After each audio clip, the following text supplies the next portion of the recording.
செய்தி. தாவேக சார்பில் உச்சநீதிமன்றத்தில் மனுவானது அளிக்கப்பட்டிருக்கிறது. இது குறித்த மேலும் விவரங்களோடு இணைகிறார் செய்தியாளர் மதியழகன்.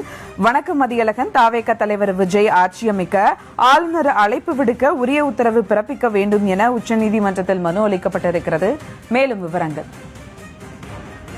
தமிழக வெற்றி கழகத்தை சேர்ந்த வழக்கறிஞர் எழிலரசி என்பவர் உச்சநீதிமன்றத்தில் மனு ஒன்றை தாக்கல் செய்திருக்கிறார். அந்த மனுவில் தமிழ்நாடு சட்டமன்ற தேர்தலில் தமிழக வெற்றி கழகம் 108 இடங்களில் வெற்றி பெற்று தனிப்பெரும் கட்சியாக உருவெடுத்திருக்கிறது.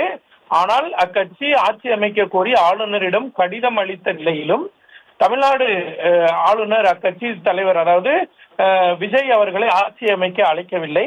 மாறாக பெரும்பான்மை உறுப்பினர்களின் பட்டியலை கேட்டு வருகிறார். இது அரசியல் சாசனத்திற்கு எதிரானது. ஏற்கனவே உச்சநீதிமன்றம் சர்க்காரியா கமிஷன் அதாவது ஆளுநருக்கு இருக்கக்கூடிய அதிகாரங்கள் உள்ளிட்டவை தொடர்பாக சர்க்காரியா கமிஷன் உள்ளிட்ட பல்வேறு வழக்குகளில் தெளிவுபடுத்தப்பட்டது போல ஆளுநர் தனிப்பெரும் கட்சியை ஆட்சி அமைக்க அழைக்க வேண்டும்.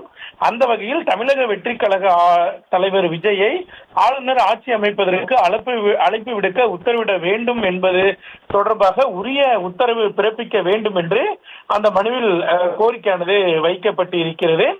இந்த வழக்கில் தமிழ்நாடு ஆளுநரினுடைய முதன்மை செயலாளர் அவர்கள் எதிர்மனுதாரராக சேர்க்கப்பட்டு இருக்கிறார். அவர் உள்ளிட்ட பலர் இந்த வழக்கில் எதிர்மனுதாரராக சேர்க்கப்பட்டு இருக்கிறார்கள்.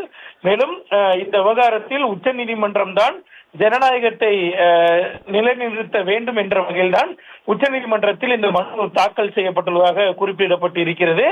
மேலும் எஸ்ஆர் பொம்மை வழக்கு கர்நாடகா மாநிலத்தை சேர்ந்த முன்னாள் முதலமைச்சர் எஸ்ஆர் பொம்மை உள்ளிட்ட பல்வேறு வழக்குகள், அதே போல ஜெகதாம்பிகா பால் மற்றும் 9 நீதிபதிகளை கொண்ட அரசியல் சாசன அமர்வு அளித்த பல்வேறு தீர்ப்புகள் இந்த மனுவில் குறிப்பிடப்பட்டு இருக்கின்றன.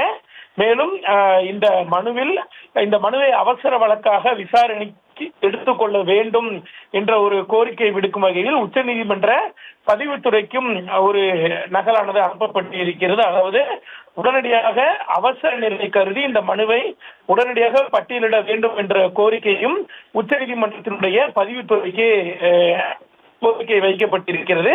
தற்போது விஜய் அவர்களுக்கு போதிய பெரும்பான்மை கிடைக்கப்பட்டிருக்கக்கூடிய நிலையில் ஆளுநர் உடனடியாக